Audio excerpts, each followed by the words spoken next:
जय हिंद दोस्तों, मैं हूं दीपेंद्र सिंह राठौड़। स्वागत करता हूं आपके अपने YouTube channel Kurukshetra classes Ajmer पर। तो दोस्तों, हम अपनी पिछली वीडियोस के अंदर भौतिक विज्ञान की सारी क्लासेस पढ़ चुके हैं, जिसके अंदर हमने सारे क्वेश्चन आपके लिए कवर कर लिए हैं। और मैं आपसे वादा करता हूं कि आपके एग्जाम में जो भी क्वेश्चन आएंगे, वो 15 क्वेश्चन फिजिक्स के जो भी आएंगे उनमें से वो आपके उन्हीं क्लासेस में से होंगे। तो इसी कड़ी को आगे बढ़ाते हुए मैं आपके लिए केमिस्ट्री क्लास लेके आया हूं। और आज हमारा जो टॉपिक रहेगा वो सबसे बेसिक टॉपिक रहेगा, केमिस्ट्री का पदार्थ। और मैं आपके 4-5 लेक्चर के अंदर केमिस्ट्री भी समाप्त कर दूंगा और फिर अपन बायोलॉजी खत्म करके आपके एग्जाम के अंत तक आपके सारा पढ़ लेंगे अपन। ठीक है दोस्तों, तो बिना समय को व्यर्थ करते हुए मैं केमिस्ट्री का पहला क्वेश्चन स्टार्ट करता हूं, पदार्थ वाले चैप्टर का। देखिए दोस्तों, ज्यादा क्वेश्चन नहीं है, क्वेश्चन 10 ही है, लेकिन मैं आपको वादा कर रहा हूं इन्हीं 10 में से आपके एग्जाम में पूछ लिए जाएंगे, अगर आएगा तो पदार्थ में से। चलिए पहला क्वेश्चन देखते हैं। सबसे पहला क्वेश्चन है आपके पास, स्टेनलेस स्टील एक मिश्र धातु है जबकि वायु है एक।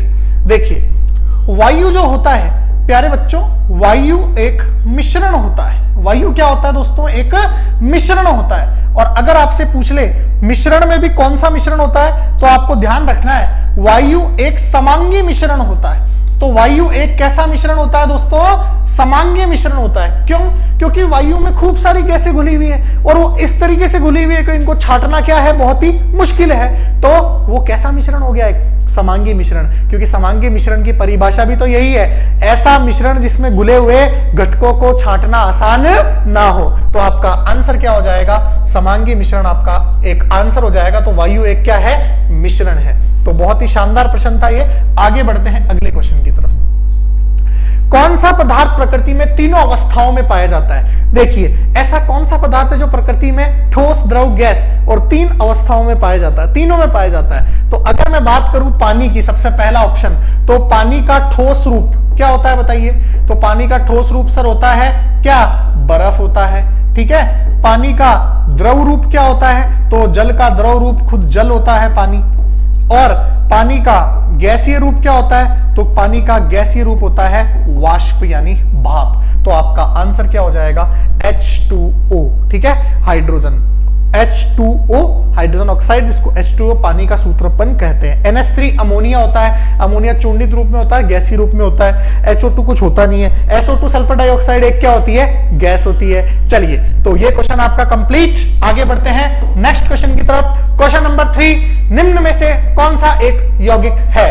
देखिए, स्टील जो है, स्टील क्या है? एक मिश्र धातु है। ठीक है। पीतल जो है वो एक मिश्र धातु है। हीरा क्या है? एक तत्व है। बचा कौन आपके पास? रेत। रेत जो होता है वो क्या होता है? एक यौगिक होता है। यौगिक की परिभाषा क्या है? जो 2 या 2 से अधिक तत्वों से मिलकर बना हो वो क्या कहलाता है? यौगिक कहलाता है। तो रेत में खूब सारे तत्व होते हैं, खूब सारे तत्व पाए जाते हैं रेत के अंदर, इसीलिए रेत क्या है? आपका एक यौगिक है। आपको रट्टा नहीं मारना है, आपको डेफिनेशन ध्यान नहीं रखनी है, पर आपको समझ में आना चाहिए यौगिक क्या होता है। जिसमें 2 या 2 से ज्यादा तत्व हो तो वो क्या कहलाएगा? आपका यौगिक कहलाएगा। और यहाँ पे आपके ऑप्शन में रेत आपको दिख रहा है जिसमें 2 या 2 से ज्यादा तत्व हैं। चलिए आगे बढ़ते हैं अगले क्वेश्चन की तरफ। क्वेश्चन नंबर 4, निम्न में से शुद्ध तत्व कौन सा है? तो देखिए, तत्व क्या होता है? तत्व होता है पदार्थ का ऐसा रूप जिसको अपन और आगे विभाजित ना कर सके, वो क्या कहलाता है? तत्व। तो पदार्थ का ऐसा रूप है जिसको आप और आगे विभाजित नहीं कर सकते। तो कांच जो है, कांच को आप और आगे विभाजित कर सकते हो, क्योंकि कांच सिलिका या क्वार्ट्जाइट बहुत सारे तत्वों से मिलकर बना होता है। और सोडियम, सोडियम एक प्योर तत्व है। सोडियम में Na, सोडियम एक प्योर तत्व है, इसको आप और आगे विभाजित नहीं कर सकते, ये शुद्ध धातु है। आप बोलोगे सर ये Na+ लिख सकते हैं, ऐसा नहीं करना, ये तत्व का प्रतीक है सिर्फ। आपका सोडियम जो है वो शुद्ध धातु है, इसको और आगे विभाजित नहीं कर सकते। सीमेंट एक यौगिक है। और तो आपका आंसर क्या हो जाएगा? सोडियम। सीमेंट के अंदर भी आपके कैल्शियम होता है, ऑक्सीजन होता है। ठीक है, सीमेंट का संगठन बहुत बड़ा होता है। तो आपको ध्यान रखना है, सीमेंट भी एक यौगिक है, परंतु सोडियम क्या है? एक शुद्ध धातु है। तो आपको एक क्वेश्चन समझ में आना चाहिए। आगे बढ़ते हैं अगले क्वेश्चन की तरफ। क्वेश्चन है हमारा, निम्न में से कौन ना तो तत्व है और ना ही यौगिक? यानी इनमें से कौन सी ऐसा ऑप्शन है जो ना तो तत्व है और ना ही यौगिक? बात करते हैं हम पारा की। पारा जो होता है वो एक क्या है? धातु। अरे पारा क्या है प्यारे बच्चों? पारा है एक धातु, तो ये तो तत्व हो गया।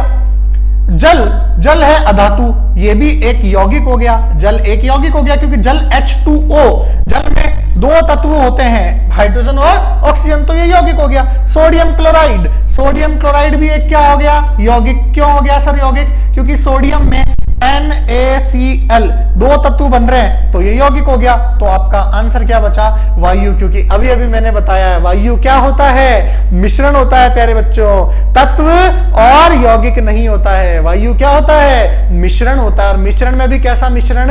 समांगी मिश्रण होता है। तो आपको ये क्वेश्चन काम में आएगा आपका अभी यहाँ पे। चलिए आगे बढ़ते हैं अगले क्वेश्चन की तरफ। पदार्थ की कितनी अवस्थाएं होती है? तो देखिए पदार्थ की कुल 5 अवस्थाएं होती है। कौन कौन सी होती है प्यारे बच्चों? देखिएगा सब ध्यान से।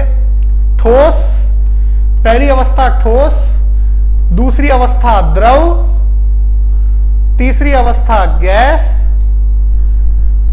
चौथी अवस्था प्लाज्मा, पांचवी अवस्था Bose Einstein, Bose Einstein condensate.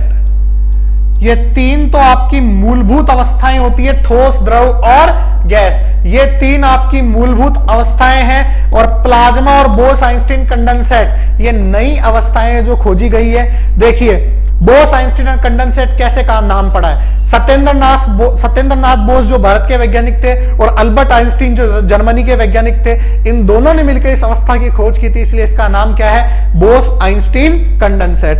चौथी अवस्था जो है पदार्थ की प्लाज्मा, वो चमकीले बल्बों में पाई जाती है। आप जो चमकीले बल्ब जहां पे भी देखे होंगे ना आपने शादी पार्टी के अंदर, दीपावली के अंदर या शादियों में आप चमकीले बल्ब का उपयोग करते हो, नियॉन लैंप्स का, नियॉन बल्ब जिसमें नियॉन गैसें भरी रहती है। साधारण बल्ब में ऑर्गन गैस भरी जाती है, और चमकीले बल्बों में कौन सी गैस भरी होती है? नियॉन। ये भी आर्मी का फेवरेट क्वेश्चन है। साधारण बल्ब में ऑर्गन के साथ नाइट्रोजन भरी जाती है, परंतु चमकीले बल्बों में नाइट्रोजन के साथ कौन सी अक्रिय गैस भरी जाती है? उसका नाम है नियॉन। तो उन नियॉन बल्बों के अंदर पदार्थ की कौन सी अवस्था मिलती है? प्लाज्मा। तो बताओ पदार्थ की कितनी अवस्थाएं हो गई? 5 हो गई। कुल कितनी अवस्थाएं हो गई दोस्तों?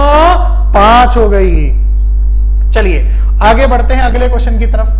नेक्स्ट क्वेश्चन है, वायु में सबसे अधिक मात्रा में पाई जाने वाली गैस है। अब देखिए वायु में इनमें से कौन सी सबसे अधिक मात्रा में पाई जाती है? तो अगर मैं बात करता हूं वायुमंडल की, प्यारे बच्चों मैं किसकी बात करता हूं? वायुमंडल की। तो अगर मैं वायुमंडल की बात करता हूं, तो वायुमंडल के अंदर अगर मैं वायुमंडल के संगठन की बात करता हूं, तो वायुमंडल में नाइट्रोजन कितने परसेंट होती है? 78%।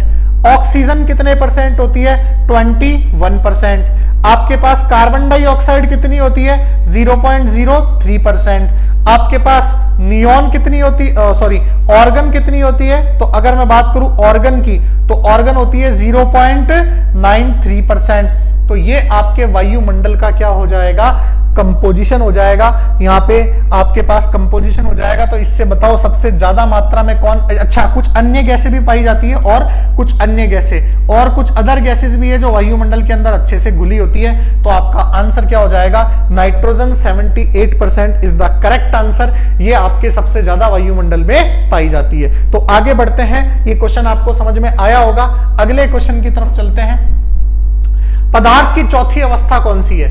ठोस, गैस, बोस आइंस्टीन कंडेंसेट, या इनमें से कोई नहीं? अभी अभी मैंने बताया था ठोस, द्रव, गैस, तीन मूलभूत अवस्था। चौथी अवस्था कौन सी है? प्लाज्मा। यहां पे बच्चों बोस आइंस्टीन कंडेंसेट मत कर देना। बोस आइंस्टीन कंडेंसेट का क्रमांक रहेगा नंबर 5।